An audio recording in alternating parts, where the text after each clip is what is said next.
Kwa majina mimi naitwa Penat Kiprotich Ruyot, kwa utani mimi naitwa Blackie. Mimi ni fundi wa viatu Bomet. Tukiongea kuhusu rais ama kiongozi kutoka jamii yetu, sasa hivi tuko na Ruto Samoe. Lakini tukiona kama jamii ya Kalenjin, kwa sababu Ruto anatoka jamii ndogo ya sub-tribe ya Kalenjin, hatujaona manufaa sana. Juu wakati kiongozi tukipata kama wa Kalenjin, huwa tunafurahi tukiona ama tukitarajia mazuri. Kwa majina naitwa Duncan Kikuri.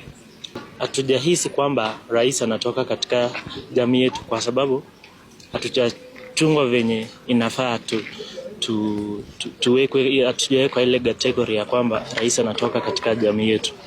Tukiongea kwa mfano, sisi kama vijana, ukiona saizi vijana hawana kazi, ukiona saizi vijana wengi hawana kazi, ile kazi wanafanya ni ile ya hand to mouth, wanatafuta ya kila siku, wanakula, kesho ni kutafuta tena, hivyo. Ladies and gentlemen, the problems that William Ruto has created are not tribal. Ladies and gentlemen, the corruption in the government, it is not tribal. Ladies and gentlemen, the economic failure of Kenya as we speak today, it is not tribal. I mean that it affects every Kenyan regardless of where you come from. That person who was speaking there, that is a kipsigis falling under the Kalenjin blanket. And these people are coming from Kericho and Bomet. These people are dissatisfied with William Ruto's governance. And that looks good for the opposition, but bad for President William Ruto. Good in that the opposition might gain, bad and William Ruto might lose some support from that region. Because the problems that those people are complaining about cannot be fixed. Cannot be fixed. Ruto is interested on becoming a presidential candidate in 2027 who is going to win. And whatever happens with the people, he doesn't care. So that sub-tribe of the Kipsigis, they are going to probably vote against President William Ruto and give a huge chunk of votes to opposition if they are going to attain the conditions that I'm going to give here on this particular video. But before I take you through, if this is the first time you're watching my videos, kindly, ladies and gentlemen, take a second or two to subscribe, like and comment. My number is always here. You can reach out to me and share with me on what you think about the political things that I'm talking about here. Also, ladies and gentlemen, you can enlighten me further on, maybe suggest a topic for us we need to share here. Ladies and gentlemen, let me give you 2 seconds to subscribe before I proceed. Thank you so much for subscribing. Let me take you back slightly.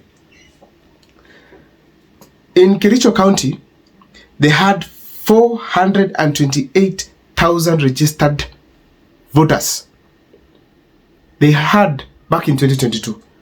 Bomet had 377,000 registered voters. Now, Rashingishu has the largest, that is 506,000. Baringa has 281,000. Then Nandi has 406,000. Then lastly, we have 214,000 from Delgado Marakwet. If you see Kericho and Bomet, the two counties are able to bring on board approximately 800,000 votes. That chunk of votes, let's take 500 goes to the opposition. That is huge for this country. That's huge for an election. That's huge, and William Ruto has to be afraid. Has to be afraid about that. Because I'm seeing keenly that if these people are going to shift, get a leader who is going to take them away from President William Ruto, it is done. Now, look at this. What do the support that is declining in William Ruto's side indicate? Number one, there's a chance that opposition has within the Rift Valley that is so huge, a chance that they can use to take down President William Ruto. They just need to focus on the right group and focus with the right issues and do the following. Number one, produce a good and a popular leader. Popular leader in the sense that this person has been seen by the rest of the opposition and the rest of the country, by the common wananchi, that is able to fix the problems William Ruto has been creating in government. And that person must be having a track record. Because if there's an election, people will question what next. It is this coming election. Where people are asking themselves, if we remove Ruto, what next? Who comes in? Who do we replace him with? And when they are going to check on whom they are going to replace William Ruto with, they're not going to use the wealth of this person, the appearance of this person, the sweetness in while speaking. They're going to look at your track record, the ability for this person to deliver. Now, when I mean a good and a popular leader, I mean someone who has been given chance, first of all, to perform in this country. And after performing, he did something that people can remember. What do I mean by that? Kenyans know across that William Ruto ameshindwa kazi. He's not delivering. People in the country are crying while William Ruto is enjoying. So that is why we are talking about having a good and a popular leader. Someone who has a track record and someone who can at least create some hope, bring some hope to the people of Kenya. And that person must have a good track record. Now, these filters, Kalonzo Musyoka has been a vice president. He needs to be looked at. And then people to see his track record before he's presented to the Kenyans as a flag bearer. Rigathi Gachagua has been a deputy president for 2 years and a member of parliament. Let us see what he did when he was a member of parliament of Madeira. Then we look at him when he was also a deputy president. Matiang'i, when he comes on board, let people see what he did in education, he did in security, in ICT, and then be able to make a decision. Let us see what Natame is doing right now as a governor. In the next 5 years, in the next 3 years, what will he be able to tell the people of Kenya, being that he performed as a governor? What has he done? Eugene Omalu was defense. These people need to be brought on board and scrutinized keenly. Because if they make a mistake of bringing someone whom the public is not comfortable with, they vote for it. They will not take housing projects to be important. They will not take these roads that we are seeing being mentioned in them to be important. Everything that William Ruto is going to do before 2027, it was going to be important. Therefore, it's ideal that William Ruto is not given a chance to smile in 2027 by choosing a bad leader from the opposition. Another thing that these people in opposition have to do for them to get huge amount of votes is to provide a plan that after Ruto, what next? And this plan must revolve around the following issues. Number one, housing. Housing in the sense that as we speak today, housing is the major project of President William Ruto. But it has so many complaints than the rejoicing that is there. Therefore, those problems must be addressed and critically addressed.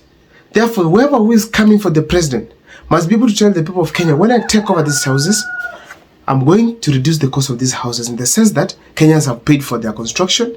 It is done on public land. So therefore, there's no need of buying the house again. So therefore, these houses, they are going to be very affordable, and this is how they are going to be maintained. Now, we are going to scrap off the housing levy, but the houses will be constructed with this plan.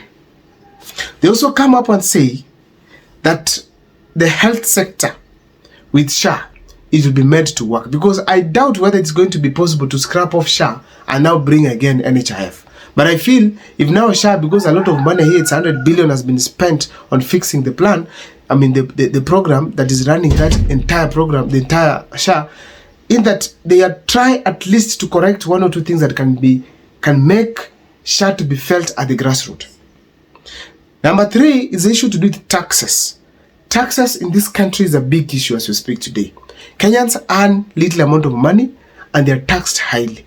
Even vehicles that people are going to buy, they are going to be very expensive in Kenya, because that is how William Ruto has made it to be. And that, it's not good. So therefore, we have to see some changes happening within the taxation sector. Also, we have the issue to do with electricity. If there's one thing that is preventing people from investing in the country, is the cost of electricity, which is actually almost applied in every sector of production. If that part is reduced, if the cost of electricity comes down, we'll see industries thriving in the country. Now, ladies and gentlemen, we also have the issues to do with fuel. If fuel is reduced, so many vehicles moving across the country, transport becoming cheap, many people will like the country, they'll have money in their pocket, and they develop, and the government will tax in other ways. Because people will be running businesses, having money that can enable them do one or two things that even are subject to taxation. Ladies and gentlemen, we have the issue to do with education. It's becoming expensive in each and every day, with shortage of teachers, with actually shortage of even funds, even inavailability through lack of budgeting for the exam money. That is really unfortunate. So if the presidential candidate that is coming on board talks about these things widely, there's a likelihood they are going to gain much more popularity and beat President William Ruto come 2027. I don't know what's your take. Let me see in the comment section what you think about the analysis. See you next time.